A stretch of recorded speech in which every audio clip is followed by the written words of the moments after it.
درس قرآن و فقہ اور اصلاح معاشرہ چینل علوم القرآن ZHB سبسکرائب کیجیے۔ بزرگوں اور عزیز دوستو،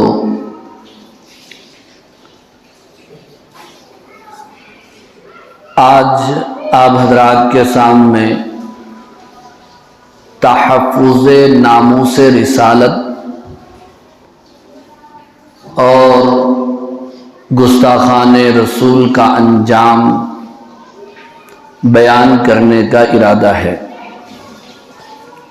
دعا فرمائیے اللہ رب العالمین سے کہ اللہ تعالیٰ اس عاجز کو صحیح بولنے اور ہم سب کو دھیان سے سننے اور توجہ کے ساتھ سننے کی توفیق نصیب فرمائے۔ اس عنوان کا انتخاب آج اس لیے کیا گیا کہ گزشتہ 2-3 دنوں سے مسلمانوں کے درمیان بے چینی کی لہر ہے اور مسلمانوں پر رنج و غم کا پہاڑ ٹوٹا ہوا ہے، کیونکہ ان کے اپنے آقا سرور کونین احمد مجتبی محمد مصطفیٰ صلی اللہ علیہ وسلم کی شان اقدس میں کسی ملعون زمانے نے گستاخی کی ہے۔ ظاہر بات ہے ایک مسلمان کو اپنی جان سے زیادہ عزیز اور قیمتی شے ایمان ہے، اور مسلمان ایمان اور یقین رکھتا ہے اللہ تعالیٰ پر اور اللہ تعالیٰ کے رسول اور پیغمبر پر، اور مسلمان کا یہ ایمان ہے، یقین ہے کہ اللہ تعالیٰ کے بعد اس پر سب سے زیادہ احسانات اگر کسی کے ہیں تو وہ نبی رحمت صلی اللہ علیہ وسلم کے ہیں، اور آپ صلی اللہ علیہ وسلم نے ہمارے لیے جو قربانیاں دی ہیں، مصیبتیں جھیلی ہیں، پریشانیاں اٹھائی ہیں، ایک پکا سچا مسلمان عاشق رسول زندگی کی آخری سانس تک کبھی فراموش نہیں کر سکتا۔ یہی وجہ ہے کہ مسلمان نبی کے نام پر اپنی بیوی بچوں کو، کنبے خاندان اور کاروبار کو قربان کر سکتا ہے، لیکن نبی کے نام پر آنچ آنا برداشت نہیں کر سکتا۔ لیکن بزرگوں اور عزیز دوستو، آج سے نہیں، آج سے 1400 سال پہلے سے ہمارے نبی کی زندگی ہی سے گستاخان رسول نے نبی کی شان میں گستاخی کی ہے اور اپنی زبانوں کو گندا کیا ہے، مختلف قسم کی گستاخیاں کی، اور اس پر قرآن مجید کی آیات اتری اور ان کا بھیانک اور نہایت ہی عبرتناک انجام ہوا ہے۔ قرآن و حدیث کے مطالعے سے اس بات کا پتہ چلتا ہے۔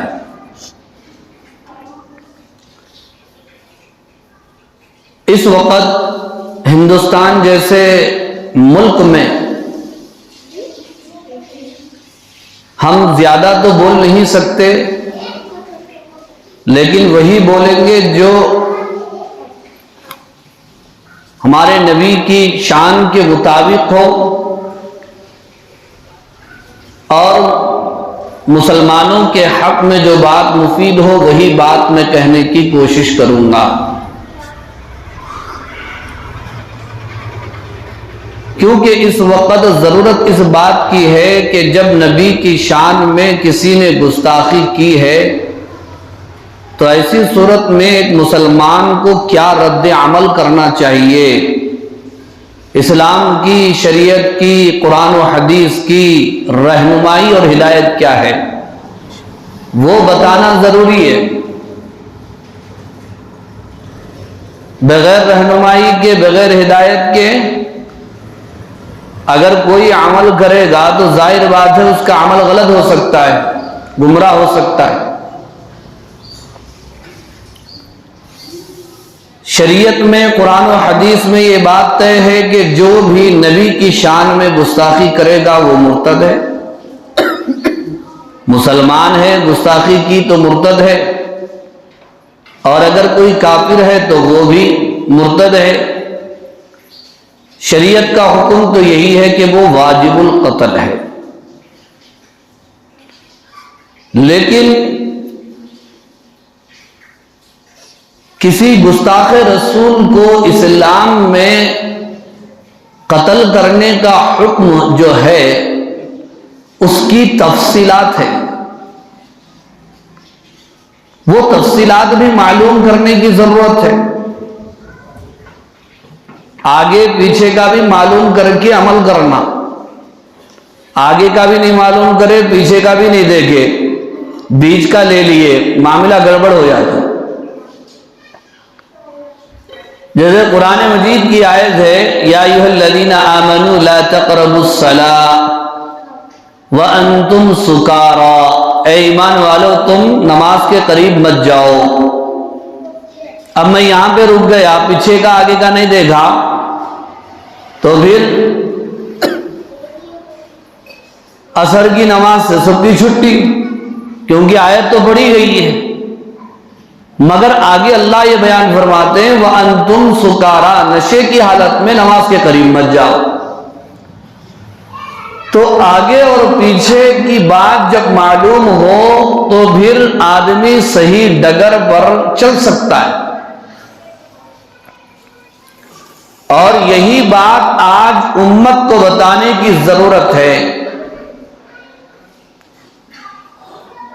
ورنہ ہر ایک کی زبان پر یہی ہے گستاخ رسول کی سزا سر تن سے جدا۔ یقیناً یہ اسلامی حکم ہے، شریعت کا حکم ہے۔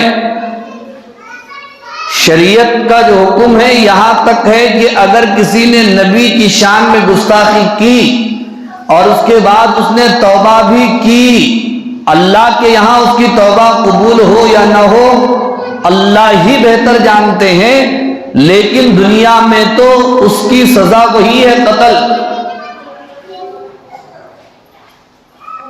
لیکن کسی گستاخ رسول کی سزا جو اسلام میں قتل ہے، کیا صرف یہ حکم اتنا ہی ہے یا اس کے آگے پیچھے بھی کچھ ہے، وہ معلوم کرنے کی ضرورت۔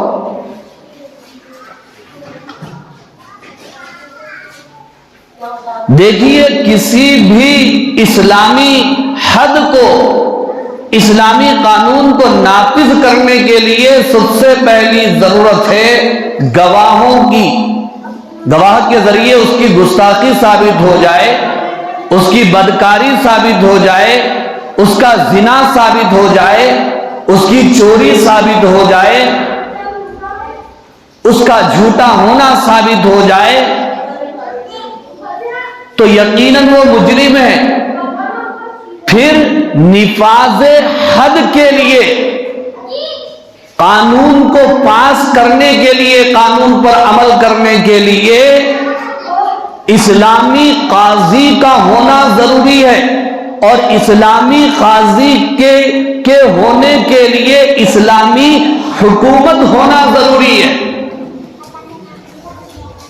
تو تفصیل کیا ہے؟ پہلے اسلامی حکومت ہو، پھر اس کے بعد اسلامی قاضی اور جج ہو، اس کے بعد گواہوں سے اس کے جرم کا ثبوت ہو، تب جا کر کے قانون پر عمل کیا جا سکتا ہے۔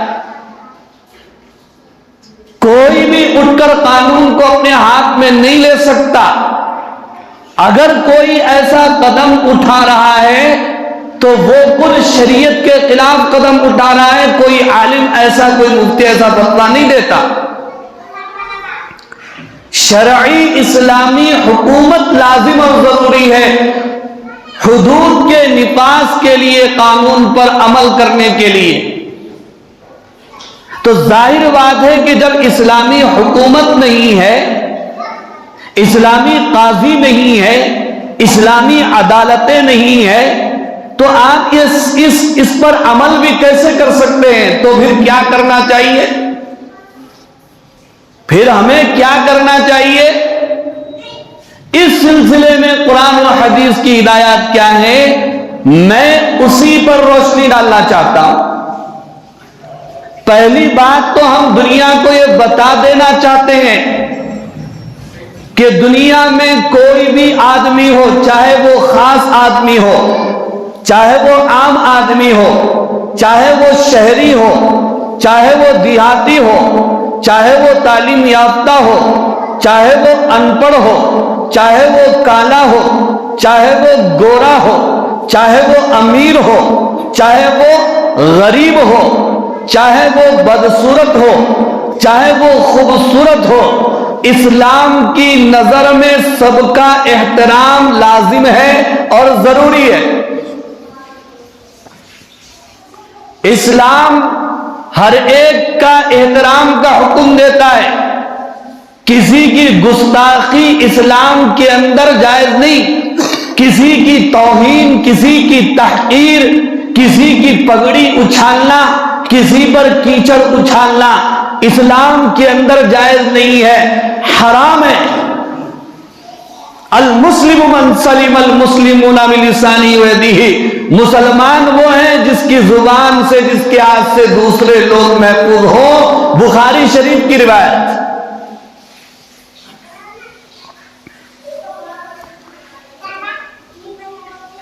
جائے کہ کوئی بڑی شخصیت ہو، بڑی ہستی ہو، چاہے وہ کسی بھی مذہب کی بڑی ہستی، بڑی شخصیت ہو، عظیم ہستی، عظیم شخصیت ہو، اس کا تو اور بھی احترام کرنا چاہیے، گستاخی نہیں کرنا چاہیے، چاہے وہ کسی بھی مذہب کا بڑا آدمی ہو، محترم شخصیت اور ہستی ہو، کسی کی شان میں گستاخی نہیں کرنا چاہیے۔ یہ اسلام ہمیں سبق دیتا ہے۔ الحمدللہ ثم الحمدللہ، دنیا ثابت نہیں کر سکتی کہ اسلام کے کسی فرزند نے، اسلام کے کسی بیٹے نے کسی دوسرے مذہب کے بڑے محترم اور عظیم ہستی کی شان میں گستاخی کیا ہو۔ کیوں؟ ہمیں اس کی تعلیم نہیں، ہمیں اس کی تربیت نہیں، ہمیں اس کی ترغیب نہیں۔ ہمیں تو یہ سکھایا گیا کہ اگر کوئی عمر میں بڑا ہے تو اس کا ادب کرو، ہو سکتا ہے اس کی نیکیاں تم سے زیادہ ہو۔ من لم یؤقر کبیرنا فلیس منا، جو بڑوں کا احترام نہیں کرتا وہ ہمارا نہیں ہے۔ اور اگر چھوٹا ہے عمر میں تو یہ تعلیم دی گئی کہ اس کے اوپر شفقت کرو، ہو سکتا ہے وہ عمر میں کم ہے تم سے، گناہ اس نے کم کیا ہو۔ من لم یرحم صغیرنا فلیس منا، جو چھوٹوں پر رحم نہ کرے وہ ہم میں سے نہیں۔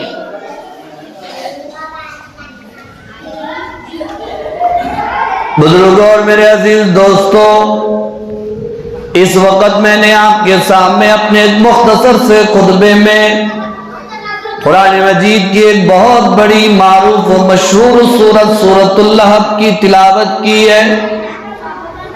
اس سورت میں اللہ تبارک و تعالیٰ نے گستاخ رسول کی عبرتناک سزا اور انجام بیان فرمایا ہے۔ تفصیلات یہ ہیں، مفسرین بیان فرماتے ہیں، رحمت عالم سب کا جو صلی اللہ علیہ وسلم نے اللہ تعالیٰ کے حکم سے کوہ صفا پر کھڑے ہو کر آواز دی، یا صباحا، مکے والے جمع ہو گئے تو آپ نے فرمایا، لوگوں اگر میں یہ کہوں کہ اس پہاڑ کے پیچھے ایک فوج ہے جو تم پر حملہ کرنے والی ہے، کیا تم میری بات کو مانو گے؟ سارے مکے والوں نے ایک زبان ہو کر کہا، اے محمد صلی اللہ علیہ وسلم، ہم نے آپ کو زندگی میں کبھی جھوٹ بولتے نہیں دیکھا۔ تو پھر لوگوں سنو، اللہ کے نبی صلی اللہ علیہ وسلم نے بیان فرمایا، اے لوگوں لا الہ الا اللہ کہہ لو، تفلحو، کامیاب ہو جاؤ گے۔ بزرگوں اور عزیز دوستوں، اللہ کے نبی صلی اللہ علیہ وسلم کی اس دعوت کے خلاف محفل و مجلس میں اٹھنے والا کوئی اور نہیں، وہ آپ صلی اللہ علیہ وسلم کا چچا ابو لہب تھا، جس نے گستاخی کرتے ہوئے کہا، تبا لک سائر اليوم، سارا دن اے محمد تمہارا برباد ہو جائے، الہذا جمعتنا، کیا تم نے اسی لیے ہم کو یہاں پر جمع کیا؟ یہ کہتے وہ واپس چلا گیا۔ اسی پر اس نے اکتفا نہیں کی، بلکہ آپ صلی اللہ علیہ وسلم جب بھی بازاروں میں دعوت دین، دعوت توحید لے کر چلتے، وہ پیچھے پیچھے آپ کے اوپر پتھر برساتا۔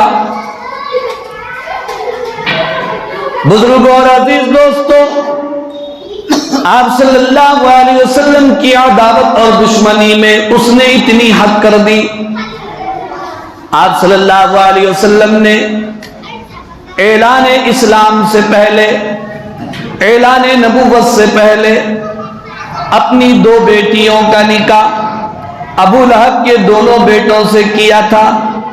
رخصتی ابھی نہیں ہوئی تھی، ابو لہب نے اپنے بیٹوں سے کہا کہ تم محمد صلی اللہ علیہ وسلم کی دونوں بیٹیوں کو طلاق دے دو۔ ان دونوں بیٹوں نے طلاق دے ڈالی، یہاں تک کہ بزرگوں اور عزیز دوستوں، ان میں سے ایک بیٹے نے حضور اکرم صلی اللہ علیہ وسلم کی شان میں گستاخی کی اور آپ کے پر نور چہرے پر تھوک بھی دیا۔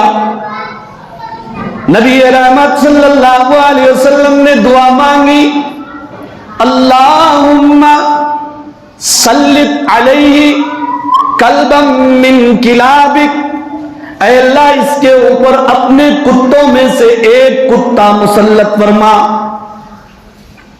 بیٹا باپ کے پاس آیا، ابو لہب سے حضور کی بد دعا سنائی۔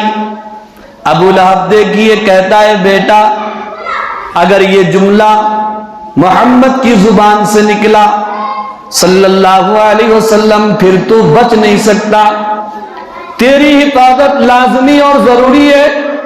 اس کے بعد تجارت کی غرض کے لیے وہ ملک شام چلے، ایک جگہ راستے میں پڑاؤ ڈالا، رات کا سناٹا، حضور اکرم صلی اللہ علیہ وسلم کی بد دعا کا خوف۔ ابو لہب قافلے والوں سے بلا کر کہتا ہے، قافلے والوں، میں نے تمہارے لیے کیا کچھ نہیں کیا، لیکن اب میرے لختے جگر پر مصیبت آ کھڑی ہے، محمد صلی اللہ علیہ وسلم کی بد دعا پیچھے لگی ہے، مجھے ڈر ہے کہ کوئی نہ کوئی درندہ میرے بیٹے کو مجھ سے چھین لے گا، لہذا تم ایک کام کرو، جس کے پاس جتنا سامان ہے پورا لا کر کے ایک جگہ ڈال دو۔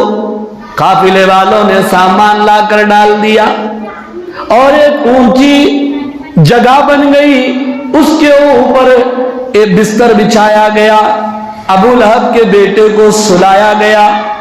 ابو لہب نے کہا، قافلے والوں تم بھی اس بستر کے آس پاس سو جاؤ، میرے بیٹے کی حفاظت کرو۔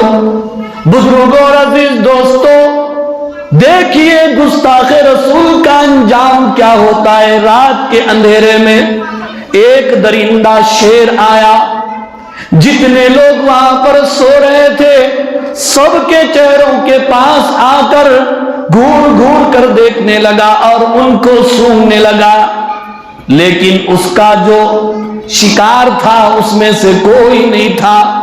وہ پریشان تھا، دور گیا، تھوڑی دیر کھڑا ہو گیا، پھر طاقت سے اور قوت سے چھلانگ لگا کر سیدھا ابو لہب کے بیٹے عتبہ کے پاس پہنچا اور گستاخ رسول کو چیر پھاڑ ڈالا۔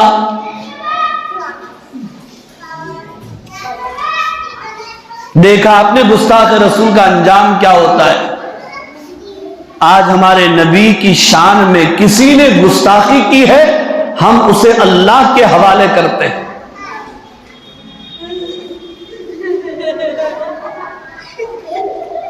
نبی کی دعا ہے گستاخ رسول کے لیے، اللہم سلط علیہ کلبا من کلابک۔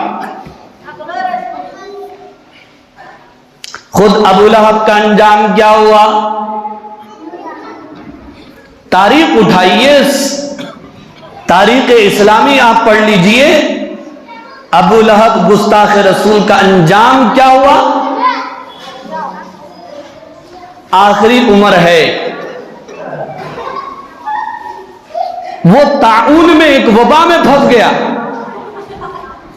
اور اس کی گردن میں یا جسم پر کہیں پر ایک پھوڑا نکل آیا، اور وہ پھوڑا، وہ پھنسی جسے عدسہ کہا گیا عربی زبان میں، پورے جسم میں زہر بن کر پھیل گیا، اور وہ بیماری عرب میں متعدی سمجھی جاتی تھی۔ ویسے مریض اور بیمار کے پاس کوئی قریب نہیں آ سکتا تھا۔ جسم میں پھوڑے پڑ گئے، گوشت کے ٹکڑے جسم سے نیچے گرنے لگے، بدبو اور تعفن اٹھ گیا۔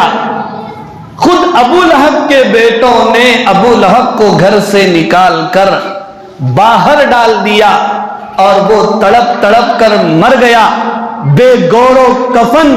اسے کوئی کفن دینے والا نہیں تھا، اسے کوئی دفنانے والا نہیں تھا۔ 3 دن تک بے گور و کفن اس کی لاش زمین پر پڑی رہی۔ آخر لوگوں کو بہت ہی تکلیف ہونے لگی اس کی لاش کی بدبو سے، تو ابو لہب کے بیٹوں نے حمالیوں سے اور خدمت کرنے والوں کو مزدوری پر لے کر ایک گڑھا کھود کر کسی طرح اس گڑھے کے اندر ڈھکیل دیا۔ گستاخ رسول کا انجام یہ ہوتا ہے۔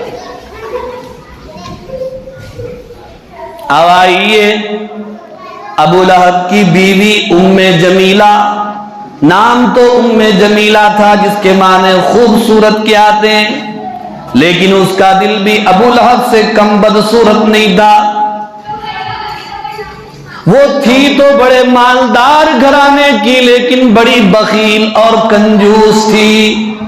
قرآن مجید نے اس کی صفت بیان فرمائی، حمالۃ الحطب، لکڑیاں اٹھانے والی۔ مطلب یہ ہے کہ اتنے بڑے گھرانے کی ہوتی ہوئی بھی لکڑیاں خریدتی نہیں تھی، خادموں سے کام نہیں لگواتے تھے، پیسے اور دراہم دینار بچانے کے لیے۔ یہ ابو لہب کی بیوی ام جمیلہ خود جنگل جا کر لکڑیاں کاٹ کاٹ کر لایا کرتی تھی۔ قرآن مجید نے کہا یہ تو بڑی بخیلہ ہے، بڑی کنجوس ہے، حمالۃ الحطب ہے۔ اس نے بھی نبی کی شان میں گستاخی کی۔ ہوا یہ کہ جب ابو لہب نے حضور اکرم صلی اللہ علیہ وسلم کی شان میں گستاخی کی اور یہ کہا تبا لک سائر الیوم، اے محمد صلی اللہ علیہ وسلم آپ کا سارا دن برباد ہو، تم نے ہمیں اس لیے یہاں پر جمع کیا، تو اس وقت سورۃ اللہب نازل ہوئی تھی جس میں اللہ رب العالمین نے بیان فرمایا تبت یدا ابی لہب وتب ما اغنی عنہ مالہ وما کسب۔ ابو لہب کے دونوں ہاتھ تباہ ہو جائیں اور وہ برباد ہو جائے، اس کی کمائی اس کا مال اسے کچھ کام نہ آئے گا۔ ما اغنی عنہ مالہ وما کسب سیصلی نارا ذات لہب، ان قریب وہ شعلوں والی آگ میں داخل ہوگا۔ وامرأتہ، اور اس کی بیوی بھی داخل ہوگی۔ حمالۃ الحطب، وہ لکڑیاں اٹھانے والی۔ فی جیدہا حبل من مسد، اس کے گلے میں کھجور کے پتوں سے بٹی ہوئی رسی ہوگی۔ جب یہ سورت اللہ نے ابو لہب کی گستاخی پر نازل فرمایا تو ام جمیلہ نے جب یہ سورت سنی اور اسے اطلاع پہنچی کہ تمہارے بارے میں، تمہارے خاندان کے بارے میں، تمہارے شوہر کے بارے میں یہ سورت اتری ہے اور قرآن نے تمہاری حقیقت کھول دی ہے، بجائے توبہ کرنے کے، کلمہ پڑھنے کے، وہ اور بھی تیش میں آئی، ہاتھ میں پتھر اٹھائی، خانے کعبہ کی طرف دوڑ لگائی تاکہ آپ کے اوپر پتھر برسائیں۔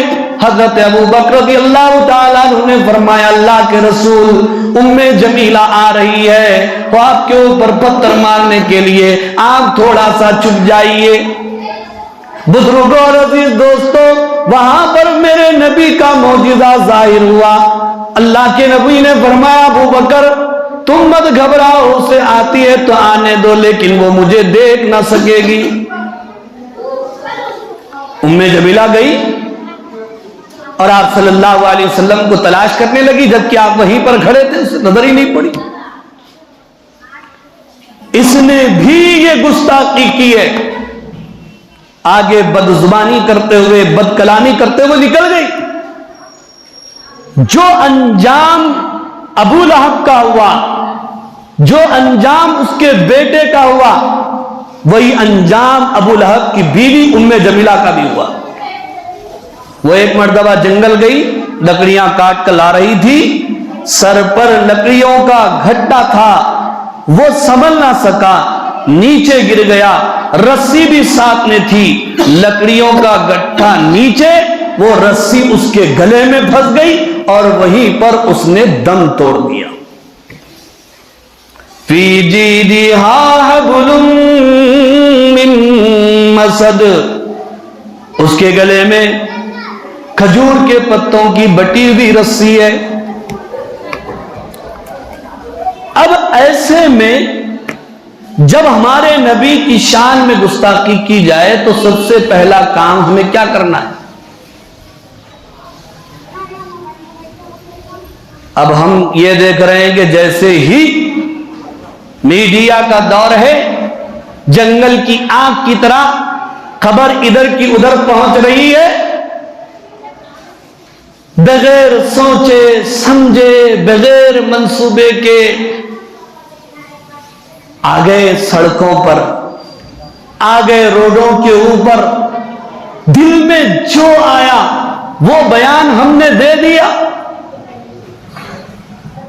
کسی کا کارٹون ہم نے بنا دیا، کسی کو کتا بنا دیا، کسی کو خنزیر بنا دیا، کسی کو بندر بنا دیا، دل میں جو آیا وہ بیان دے دیا اور وہ حرکت کر دی۔ کیا اسلام ہمیں اس کی تعلیم دے رہا ہے؟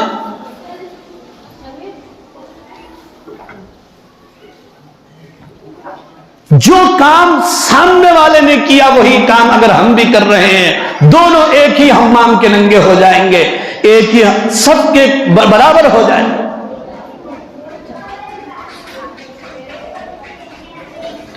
دل کو تکلیف پہنچی ہے، واقعی پہنچی ہے، اس کو محسوس کرو۔ اگر دل کو واقعی تکلیف پہنچی ہے، واقعی تکلیف پہنچی ہے تو پھر یہ نبی سے محبت کی بات۔ اگر تکلیف نہیں پہنچی، ایک ویڈیو بنا کے آپ بھی ڈال دیے، میں بھی ڈال دیا، ہو گیا نبی کی محبت کا حق۔ اخبار میں ایک بیان آپ بھی دے دیے، میں بھی دے دیا، ہو گیا محبت کا حق۔ اس کے بعد ہم اپنی جگہ خاموش بیٹھ گئے، میں تو محبت کا حق ادا کر دیا۔ ایسے موقعوں پر ہمیں چاہیے کہ فوراً مسجدوں میں آئیں، 2 رکعت نماز پڑھیں، اللہ کے سامنے روئیں، گڑ گڑائیں، یا اللہ میرے نبی کی شان میں گستاخی کی جا رہی ہے، اے اللہ انتقام لے لیجئے، میرے نبی کی ناموس کی عزت کی حفاظت فرمائیے۔ اتنے سارے مسلمانوں میں سے کسی نے 2 رکعت نماز پڑھ کر یہ کام کیا؟ یہ سمجھے کہ بھائی احتجاج کرو، روڈوں پر نکلو، فلاں کام کرو، وہ تو بات کی بات ہے. پہلی بات ہے اللہ کے سامنے رجوع ہونا، اللہ کے سامنے گڑ گڑانا، بے چین ہونا، بے قرار ہونا، چیخنے چلانے کو نعرہ لگانا. یہی محبت نہیں ہے. محبت دل کے اندر ہوتی ہے. اور سامنے والا تو یہی چاہتا ہے کہ آپ روڈوں پر آئیں، سڑکوں پر آئیں، آپ یہ حرکت کریں تاکہ دنیا کو بتا سکے مسلمان کیسا ہوتا ہے. آپ کو مشتعل کرنا چاہتا ہے، آپ کو بھڑکانا چاہتا ہے. جس نے بھی کہا بلا سوچے سمجھے کہا، نادان ہے کہنے والا، اس کی بھی پلاننگ ہے، منصوبہ ہے، اور آپ اس پلاننگ کے مطابق پورے اتر رہے. میں بزدلی نہیں سکھاتا، میں یہ نہیں کہتا کہ آپ بزدل ہو جائیں. میں یہ کہتا ہوں کہ ہمیں وہ کام کرنا چاہیے جو ہمیں اسلام سکھاتا ہے. اور جب ہمیں نبی سے محبت ہے تو پھر اپنے گھروں میں ایک ایک سنت کو زندہ کریں. دشمن کا کام تو ہے گستاخی کرنا، دشمن کا کام تو ہے کیچڑ اچھالنا، لیکن دوست کا کام، عاشق کا کام، محب کا کام، چاہنے والے کا کام، غلام نبی کا کام یہ ہے کہ نبی کی ایک ایک سنت کو زندہ کرے. یہ ہے جواب سامنے والے کو. سامنے والے کو آپ جواب دینا چاہتے ہیں، آج سے داڑیاں چھوڑو، ٹوپیاں لگاؤ، نمازوں کا اہتمام کرو، مسجدوں کو بھر دو، قرآن مجید کی تلاوت کو عام کر دو، سنتوں کے مطابق لباس پہنو، سنتوں کے مطابق شادیاں کرو، سنتوں کے مطابق اپنی دعوتیں کرو. سامنے والے کو یہ جواب. اس لیے نوجوانوں سے یہ گزارش ہے کہ بھڑکنے کی، غیر ضروری بیانات دینے کی ضرورت نہیں ہے. کوئی بیان دینے سے پہلے، کوئی ویڈیو نکالنے سے پہلے، ایسی کوئی حرکت کرنے سے پہلے اپنے بڑوں سے بھی تو مشورہ کر لیں ہم کیا کر رہے ہیں. اللہ سے دعا کریں، حضور کی سیرت کو پڑھیں، حضور کی سنتوں کو زندہ کریں، دعاؤں کا اہتمام کریں. اس وقت یہی کرنے کی ہم کو ضرورت ہے. دعا فرمائیے.